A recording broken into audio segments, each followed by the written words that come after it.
Hello everyone. After much searching on the internet, I really couldn't find much on the Yamaha ef2000is generators running together, connected with the TwinTech cable. So I decided to put together my own video. Individually, these units will give you a rated 1600 watts, peak 2000 watts. When you combine them together with the TwinTech kit, you get a rated 25 amps and a max 30 amps. Quite a bit of power out of these two 44-pound packages. The TwinTech kit's a little pricey, I feel, at $200. It connects to the generators with these banana plugs and a ground wire.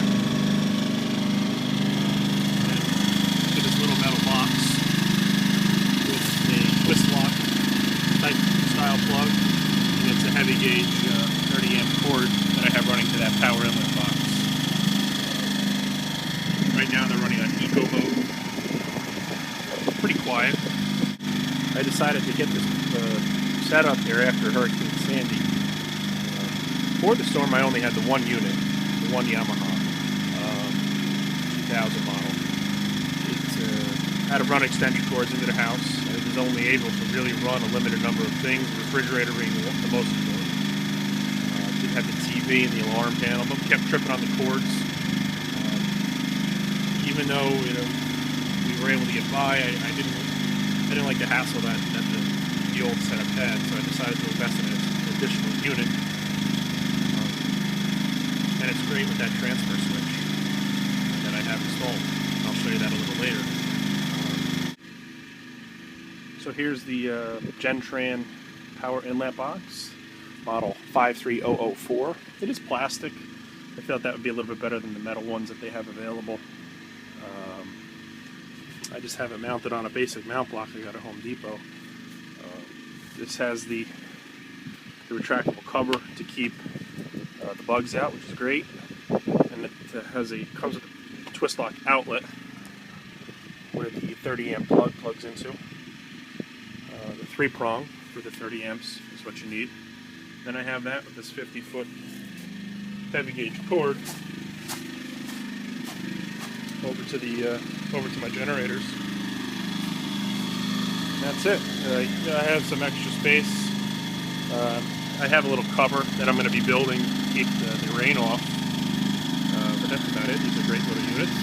The only downside to this, they are portable, they're lightweight, easy to steal. I do recommend getting some kind of anchor system to keep honest people honest, keep them from walking off.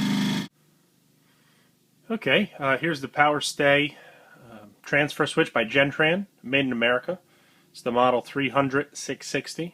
This particular model is rated for a 30 amp generator, which the ef2000s connected together put out a max of 30 amps. It has the potential to power up to 16 circuits. Right now I have 10. To get that 16, you could buy off-the-shelf Siemens breakers for double pole. As you can see, I have quite a lot running off of this. Not all at the same time, of course.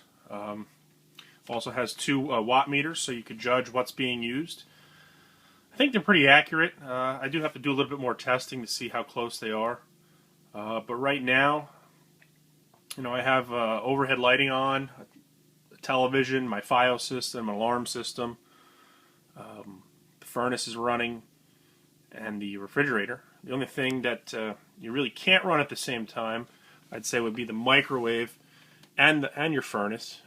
As the microwave, those starting amps are pretty high. It would definitely click off the breaker running that furnace at the same time.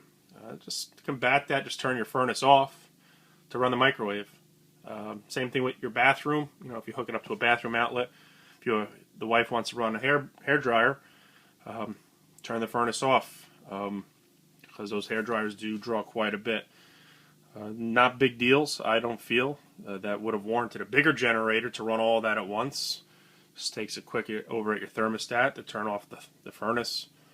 So that's not running. You could run your hair dryer and microwave separately, of course. But I'll try and zoom in on these meters. Right now I have quite a bit running. I don't know how focused I'm going to get this. But as you can see, On the A meter, we're running just at about 500 watts. And then on the B meter here, not even really registering. The really only thing I have on the B leg is the refrigerator and the furnace isn't running right now, presently.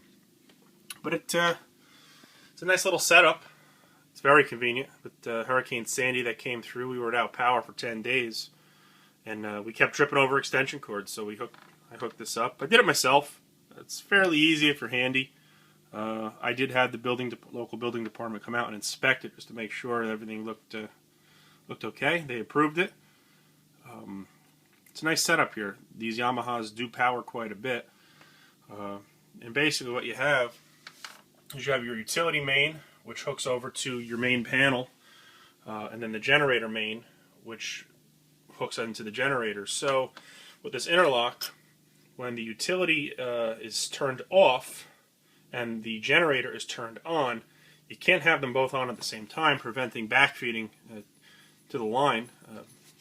You don't want to kill alignment, so this is great safety. It's required by code, of course. So if you were to flip this, giving utility power to this transfer switch, it would cut the generator off, so you can't run both at once. Right now I'm running it as exercising it. We do have power, but I like to run it once a month for about a half hour just to run the generators, make sure everything works properly. How this hooks in,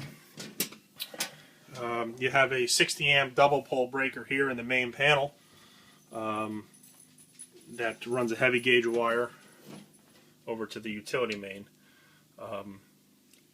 You really don't have to turn off your main breaker, but I do, just add a protection. You could even turn this one off if you want. Doesn't really matter. But that's it. Really what we have here as far as circuits, I have a tankless hot water heater. That runs about 50 watts. It needs electric to spark the fire. I have an alarm system. On that outlet I run the alarm, my router, my FiOS modem, powers all that, the refrigerator. And the other circuit would be a couple of flat screen TVs, and the FiOS system is on that circuit. That's our furnace. And over here is our recessed lighting, some bathroom lights, the kitchen lights, the outlets in the bedroom, charges cell phones and whatnot. That's the bathroom outlet for a hair blower, and then the microwave, of course. It's a nice little setup, I feel. It's very inexpensive. I believe the transfer switch was about $300 or so on the internet. The Power Inlet Box outside was about $50 or so. And then the TwinTech kit, that was a little pricey, I feel, at around $200. And of course the generators.